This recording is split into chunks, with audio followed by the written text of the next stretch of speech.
AI can do some activities better than humans. I jumped on the stage and I started singing because, I'm not a singer, but definitely I can sing an Italian song better. Hello everybody. This is Yannis Divramis from Divramis SEO Agency, and today we have Andrea Abbondanza. Right? Oh, thanks for having me, Yannis. Who is Andrea Abbondanza? What do you do? Yeah, so I'm a digital entrepreneur, and I have different businesses, mainly Europe, Italy, and Australia, where I lived 10 years. And also now we are moving towards the US market. 15 years plus experience in the SEO space. So I'm a former SEO.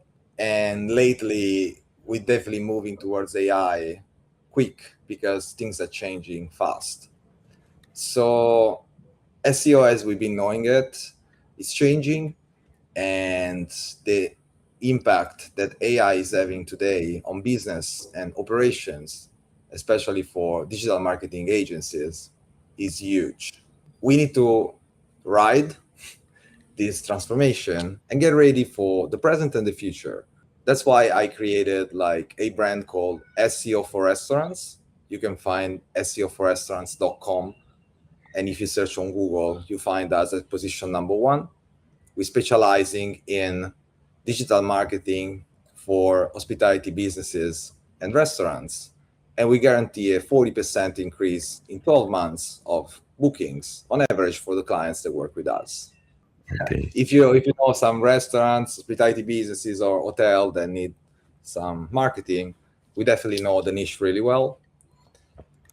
I choose this vertical not because it's the most profitable, not because it's the easiest one, but because I'm Italian and I love food. So food is my culture, and I love working with my clients, eating at the restaurants, and enjoying a beautiful dining experience.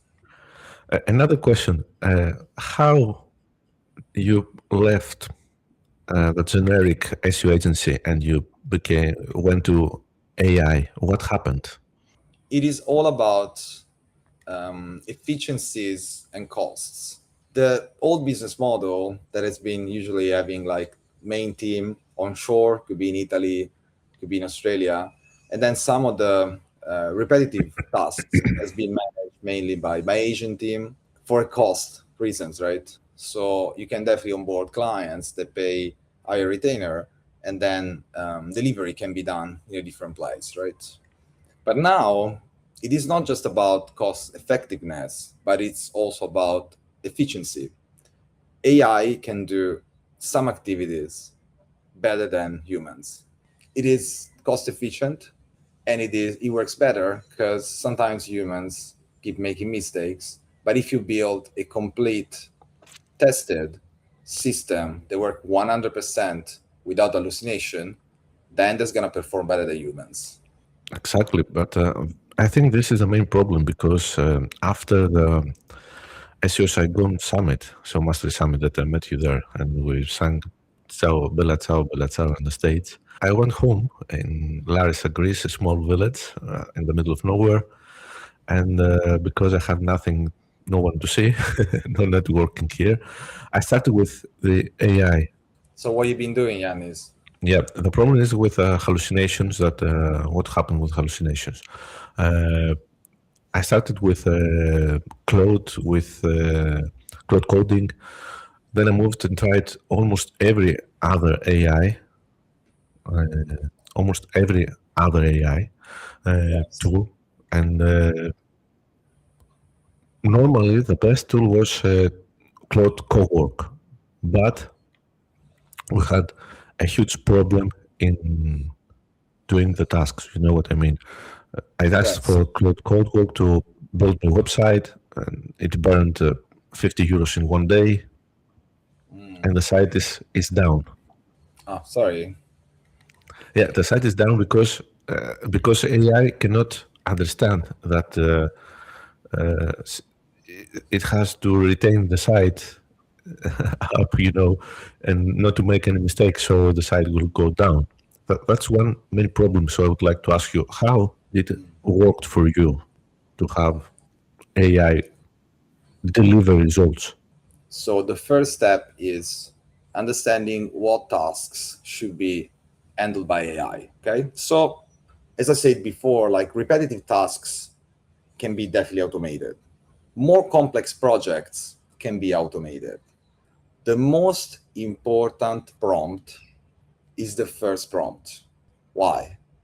Because AI then reference to that document, and then it start working and creating, when you create like multi-process, when you start chatting with AI, right? He forgets. It's like a 3 years old kid that can learn everything, but then after he teaches, like 5, 10 minutes later, he forget about stuff. Okay, so the best way to organize this is having a Bible or a master prompt that manage the full project. Once you create this important prompt, for example, I use Gemini for prompting, and then I feed Cloud Code after. So the prompt is designed to perform what it does. Okay, then you can start building agents. Every agent has a specialized position in the company. Let's say you want to automate operations for a marketing agency, right? So you have a manager, let's say an SEO manager, a social media manager, a content manager, and then you want to publish content on social, you need a social publisher agent. And then you need to build, for example, an analytics agent that can analyze data and come back to perfection the strategy, right? So all those agents can be 5, 10, 15 agents. It depends how big is your agency, right? They need to be coordinated, okay? The coordination happens through an orchestrator. An orchestrator is a super agent that manage all the agents and perform task control and quality. Okay. How do you guarantee quality and reduce hallucination? Through memory. Okay. The problem every LLM and every AI, advanced AI at this stage, is memory. So think about these 3 years old kids can learn everything, but then he forget. So through the master prompting, okay, agent definition, what exactly they should do. The orchestrator is there. You need to manage the memory. How do you manage the memory? In general, it's like a memory MD in Claude plus a skills MD, the 2 document files that you insert within the project. And every time you make a change, you tell, hey, memorize this change and refer to the main document. With this process, you're able to create multi-projects with multi-tasks and having an output that is reasonable. Does it still hallucinate? Sometimes it does.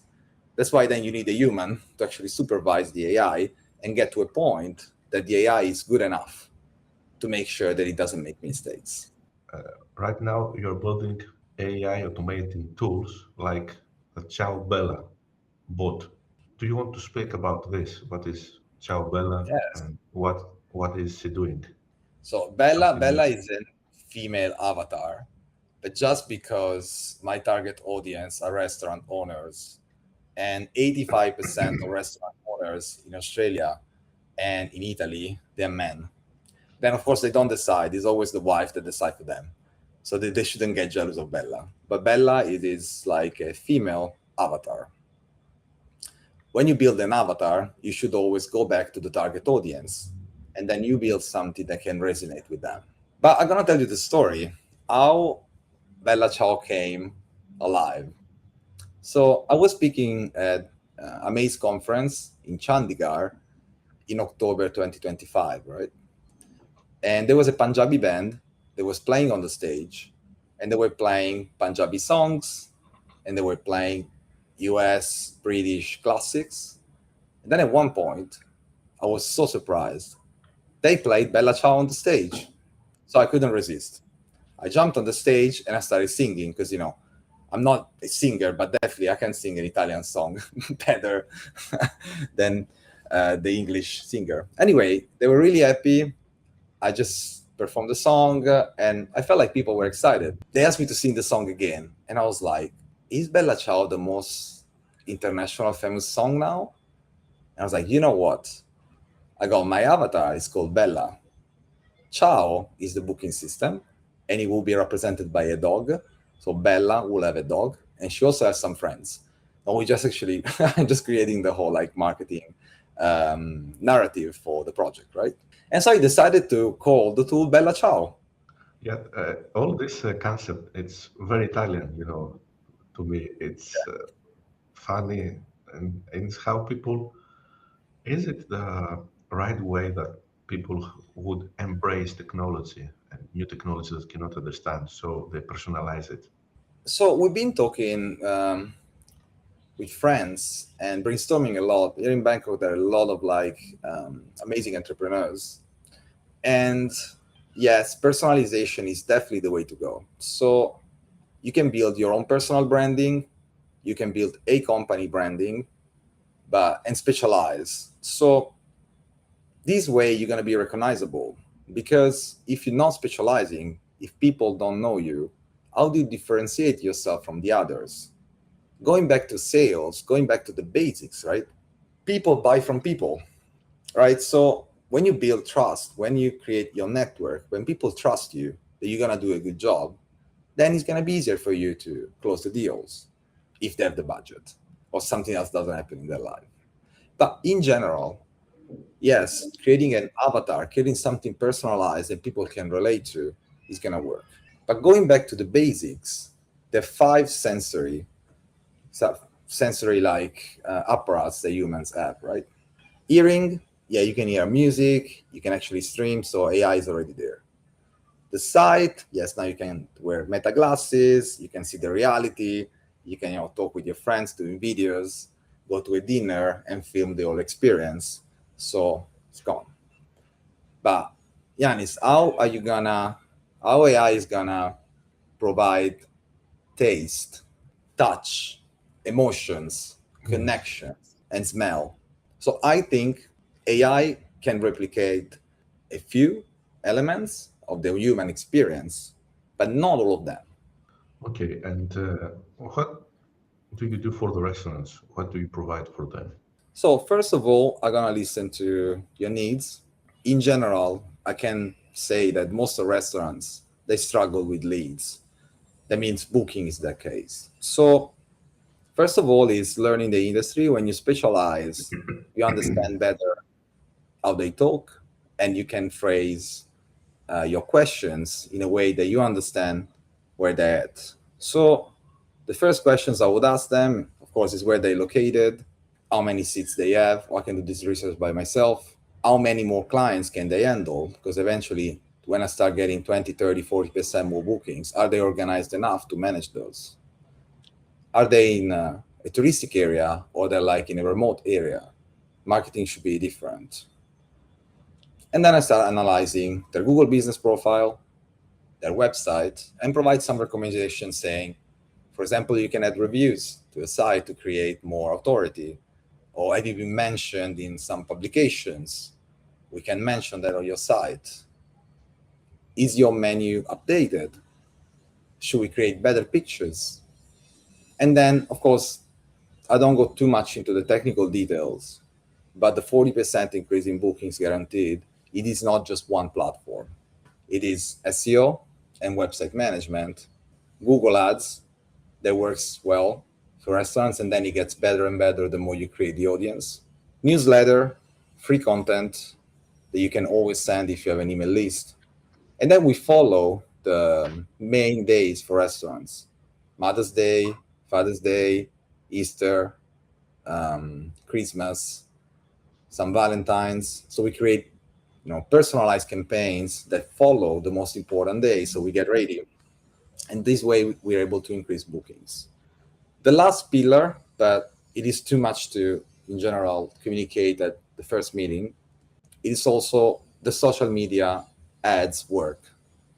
The social media ads work on a level of awareness. So if they have a good social media, good TikTok, you can boost the awareness, but conversions will come through Google. I always ask them, I'm gonna ask you the question. So Yanis, let's say you come to Roma and you want to eat, I don't know, Greek food because you're Greek and you want to have Greek food even when, when you're in Italy, right? How would you find the best Greek restaurant in Rome? Search Google. You search on Google and then? Did you check at pictures? Did you Yeah, check your exactly. reviews? Did you Yes, check a ratings? I will check. The first thing I will check is the menu. I want to eat the best, and the second is prices. The third Correct. is location. So because they can offer good food, but it will be street food, and I want to sit inside. Yeah. So always do this example to clients and say, this is how everyone search. Not everyone just search on map, 80 to 85% of people. Some people search on LLMs. So we don't just do normal SEO, but we also position those sites in ChatGPT, Gemini, AI Overview. So we just do classic SEO plus the advanced AI rankings. And it all works because, especially for restaurant, it is an ecosystem, right? And then we go to the most interesting part, the most important elements for a restaurant to be successful. It is branding. The second, and I'm not even sure if it's more important than branding, but it's the experience.